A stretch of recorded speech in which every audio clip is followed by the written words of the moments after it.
Hello and welcome to the Old World Garage channel.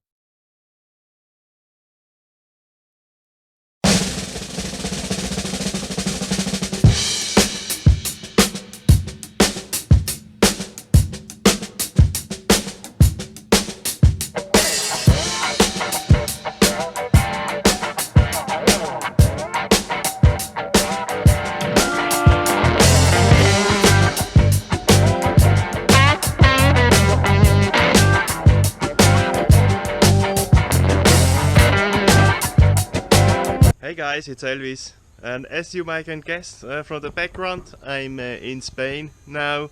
I've been here now like 4 or 5 days, and yeah, the Fiat X19 is now down here, and yeah, the restoration, or let's say the quick restoration is done. It was not a full one.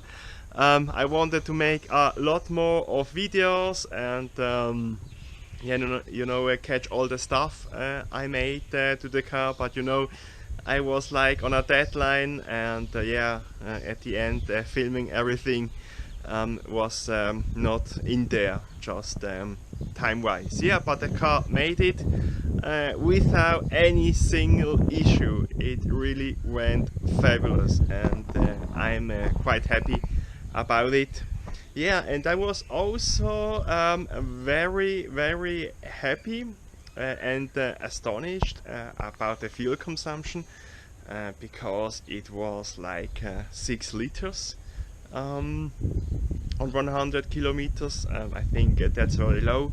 Yeah, my parents were driving the car. I was in my own car with my family, so we are doing quite slow speed, let's say 100 or 110 kilometers an hour. It was not like driving crazy, but yeah, I think it's a quite very low consumption for a 45-year-old car. And yeah, in these times where at least here a liter of gasoline costs more than €2, I think it's a great thing, to have a car that don't uses that much. That's becoming an important thing. If you maybe having a big V8 using 15, 16, 17 liters, to have a small little car that also gives you a lot of fun, can make a lot of difference using the car or not, because if you have this high consumption, we think, yeah, let's take like a daily driver and stay using your vintage car. We will be somehow be ashamed, but I think these are things that we need to get used to, this high fuel prices. But yeah, I show you the car is here. It rained yesterday, so it's a little bit dirty. This will not be the final place where the car will stay, because my car is in the in-house garage now. But yeah, it's very good, and I thought I'm going to use this occasion to tell you about some things that I have done to the car. So I can maybe do like a wrap-up video, and maybe post some pictures of it later on. Well, I think I'm going to start right here. Underneath this panel there was some rust. There is here is the fuel cap filler, so maybe during the years when the people were filling up with gasoline, some drops of fuel got down, and so the paint got bad, and with the rain and water and everything, yeah, it became kind of rusty. On the other side, everything was fine, so it must have something to do with the gasoline. Yeah. So I've been cutting and cleaning this rust out, and yeah, it was not possible really to weld it, but it was no structural damage, so I decided to really cut the rust out, made new pieces, and then glued and everything. It's not a structural thing, but if you wanna to really do it well, you need to get all this panel out, and there was no time for that, so I decided to go that route, and yeah, someone can fix it later on. Yeah, this I think that I'm not quite happy with, because I really wanted to have it completely good done. But yeah, it will not rust anymore because it's wax and everything, and yeah, I will let it that way. So I have to make this part new. So this part here and the inner part I have to make new sheet metal and weld it in, because it was very thin and somebody from the inside used some glue to fix that. Yeah, it was very ugly. So this is going to be repainted now in Spain. I just did a really quick paint job to just get on with it, so it does not rust anymore. So please don't mind my very quick paint job here. It's so that it doesn't rust anymore. So these parts here are also new welded in. Also these parts new sheet metal. And yeah, on the inside I have to, there was the rubber here had some clips, so these clips were here in the metal, and they rusted out, so this part here I have also to weld it new. And yeah, said there's a scratch here now, but I have to respray the complete part here. This one is also new. This was just broken. On the interior, there went some quick stitching here on both seats, so the cloth doesn't break anymore. They actually are replacement parts or replacement seat covers, but they are not that bad, and I always prefer to conserve the original stuff over to just buy new. That's the easy route. So the dashboard, the indicators here, I have to completely replace it because the face was completely dull. So I found this new one. Well, I think it's from a slightly later model, but I think it looks great. It looks much better than the other one. It was broken too. The platine in the back was broken, so at the end I had to do one working unit out of two broken. Was a quite consuming job. I have to adjust the kilometers, so there was no cheat there, and I think it's also cool if you can say yeah, these are original kilometers, even if the speedo was changed. I had to take out the heating unit, clean that completely. There is a valve on the other side which got stuck with dirt. Clean that too. It was very tricky to blow the system out with the air. I have to use some water pressure because I maybe show it.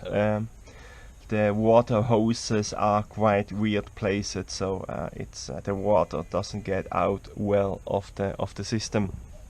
The illumination of the center console was not there. I had to remade that, but now everything works just fine. And yeah, some small other things like the connection between the shifter and the rod that goes back to the gearbox was also broken. I had to replace that. Also other small things like the switch of the handbrake was also broken too. had to replace that as well. Yeah, and this part here, the thing that retains the door open, was broken. Had to replace the door switch on both sides. So yeah, it was quite a busy thing. And now I see here I had to screw this. This is needs some fixing.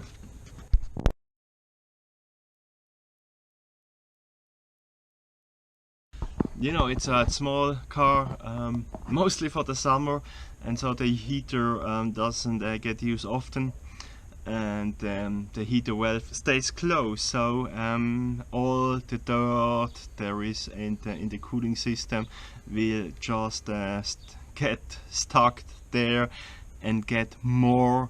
So at some point the valve will be stuck closed. So my top tip is just when you start driving the car, just get the heater up to maximum, so if you have the maximum flow of water, and while you are driving and the car gets warm, yeah, just close it again. And I'm sure when you do that every time you drive, you will keep the heater valve fully functional. And you may be thinking, yeah, why need a heater in the car?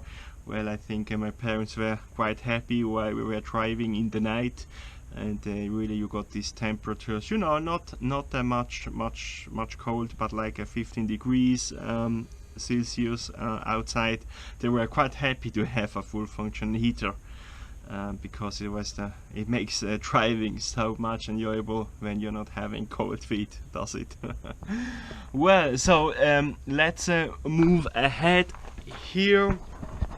When I got the car, it had, in my opinion, very bad lights, head-up lights.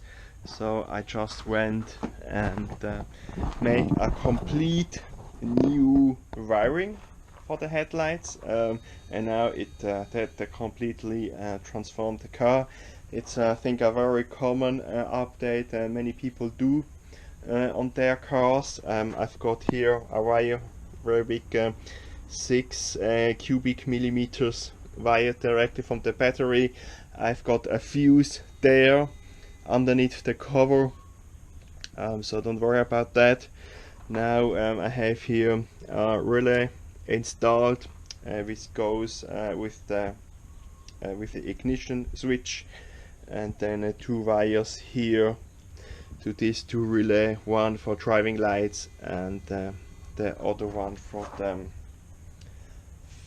the long lights, you know. Yeah, for the 2 lights that you have.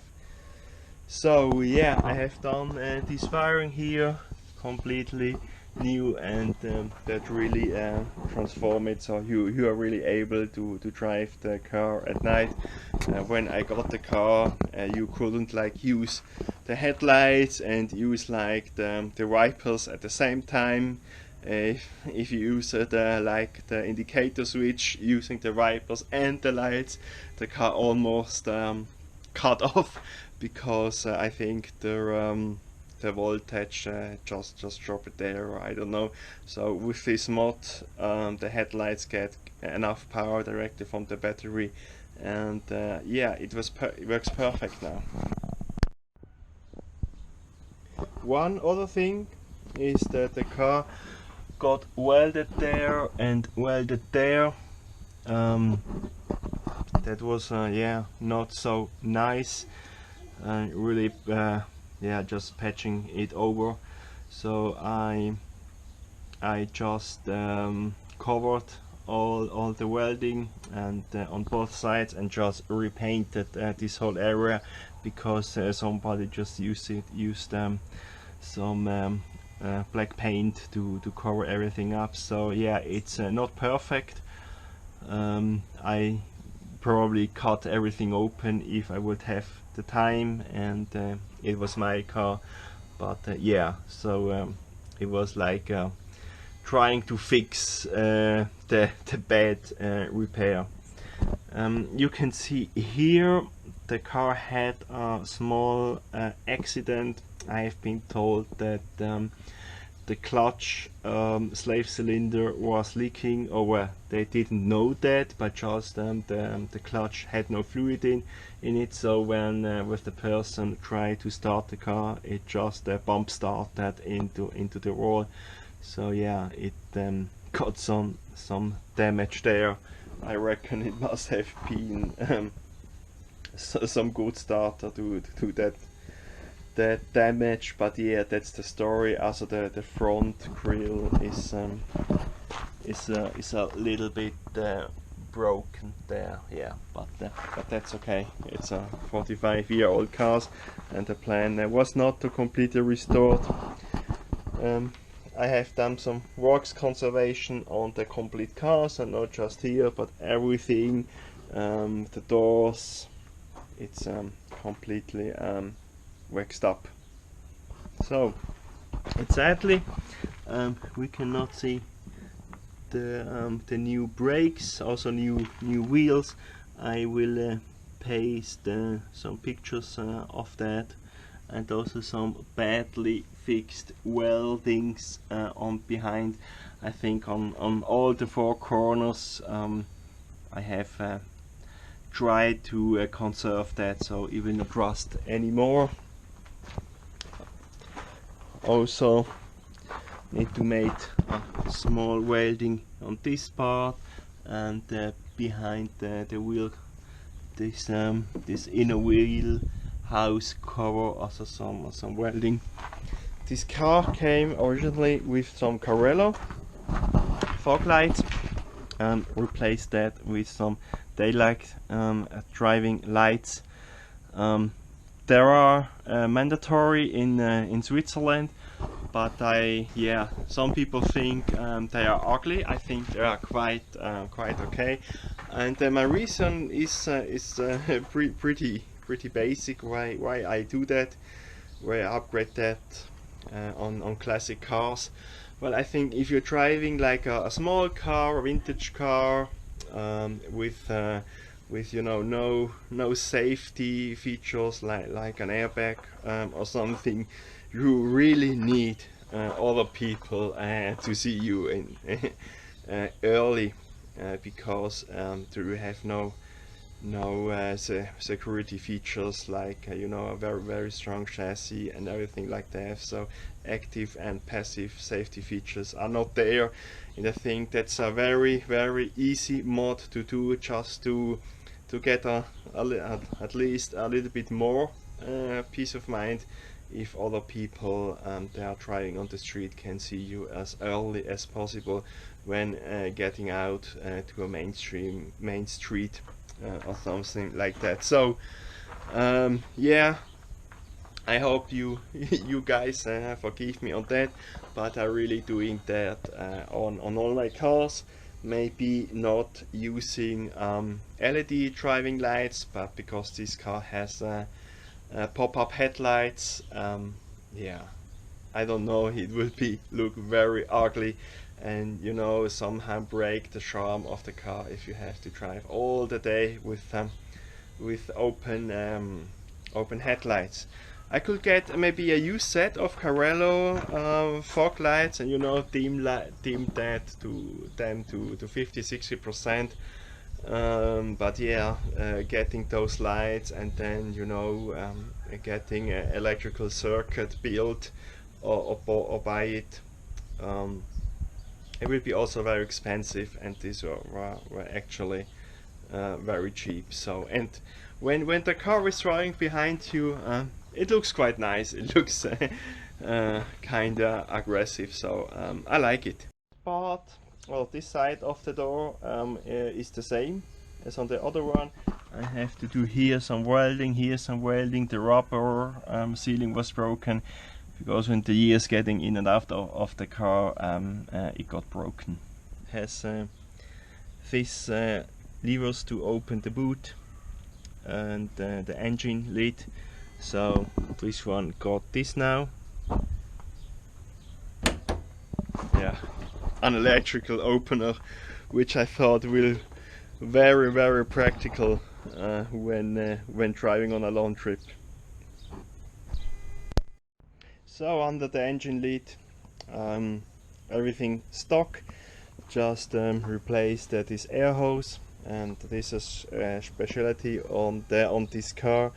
And when the car is hot, you have here a ventilator with a sensor and a timer which just blows air that is sucked down here to the underside of the air filter, to the carburetor.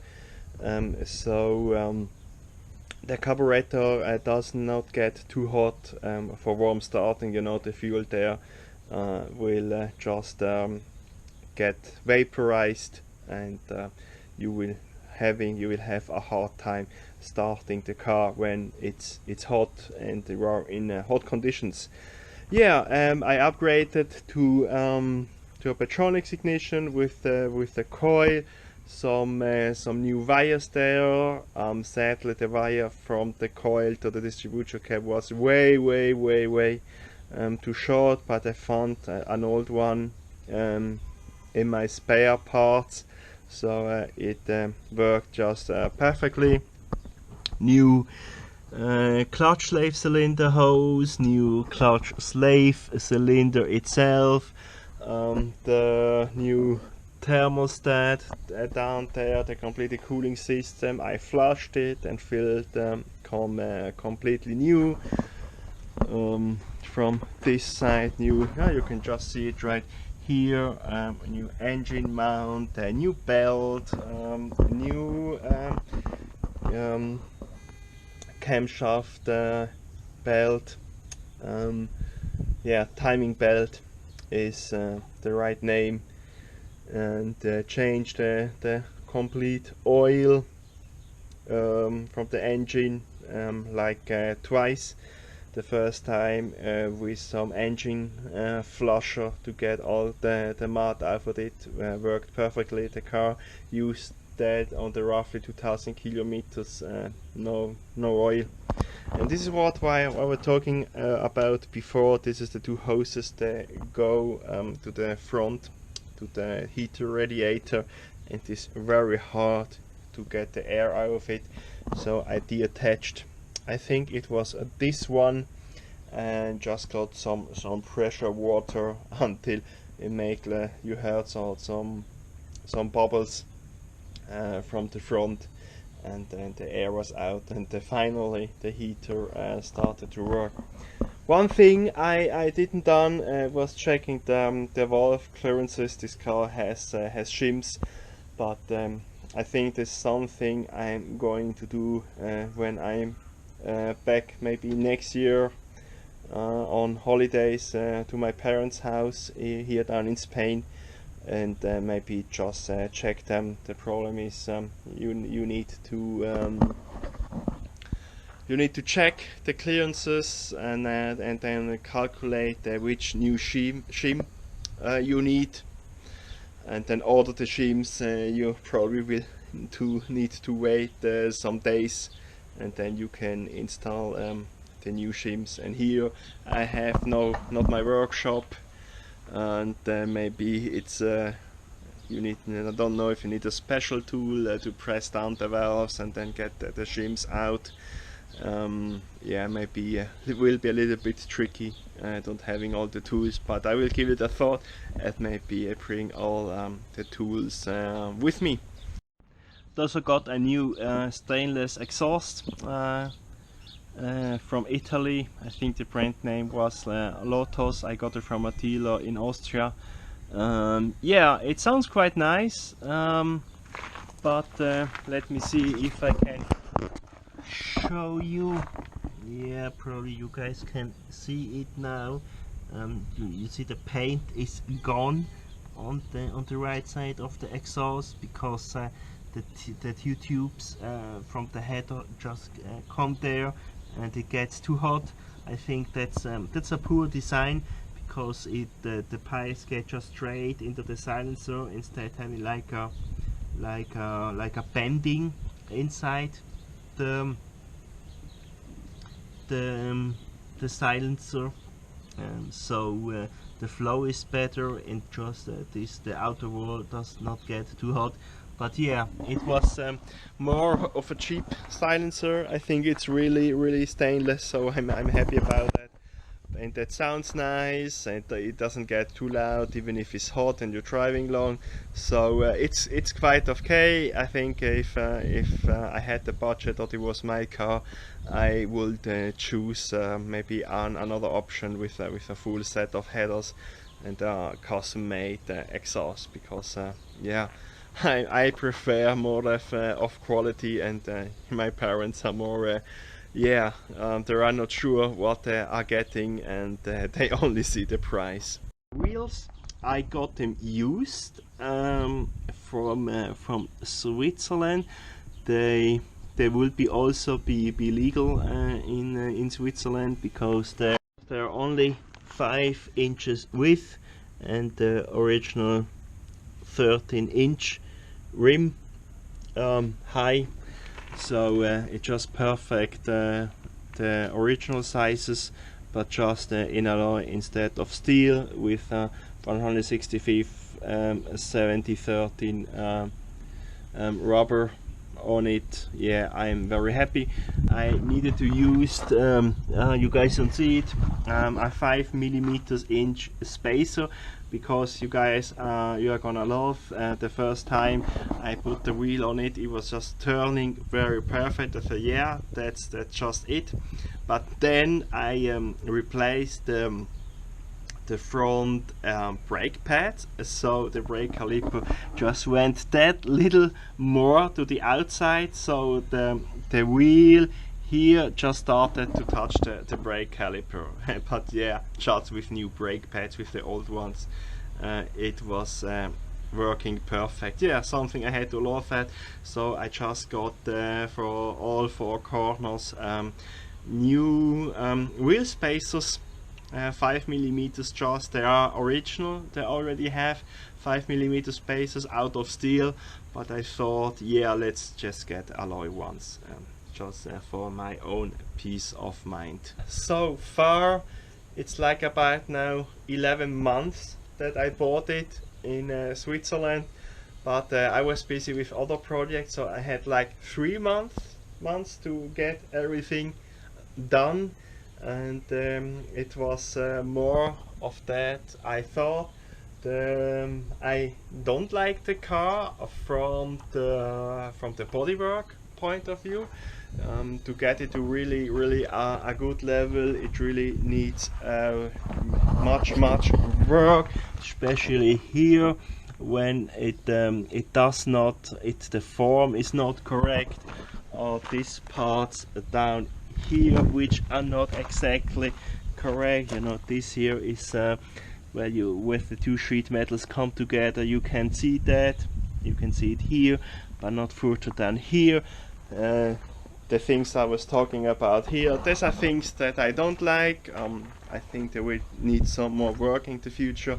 On the other hand, mechanically this car is very sound. The engine pulls very strong, and it will need some suspension work. I bought some polyurethane rubbers with me, so my father can get it changed by his own mechanic. I didn't have the time.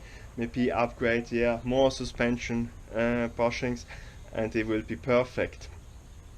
Yeah, so yeah, I think it's time for my parents to enjoy the car. Well, they got it known by now, but you know, get it known, drive it maybe some years, and then starting to figure out what they want to do with it. I'm very happy. It was exactly the car they wanted, you know, with this Taka top to drive down here in the summer. It doesn't use a lot of fuel, so it's quite economic. It's a cool car. My father already told me they got lots of attention driving down here. And some funny fact, some elderly man thought it was a 1.9 liters engine, just because it says here 1.9 liters engine. Yeah, but but it's not. It's a 1.3 liters engine. But yeah, it sounds with that exhaust a little bit like a bigger one. Yet I will keep you guys posted if something pops up. I think my parents will keep me posted. I have some other small projects. I don't have much time because study work and family, but some cool things are coming up. So yeah, like and subscribe. See you next time. Bye bye. Thanks for watching. Don't forget to like and subscribe. See you next time on the Old World Garage channel.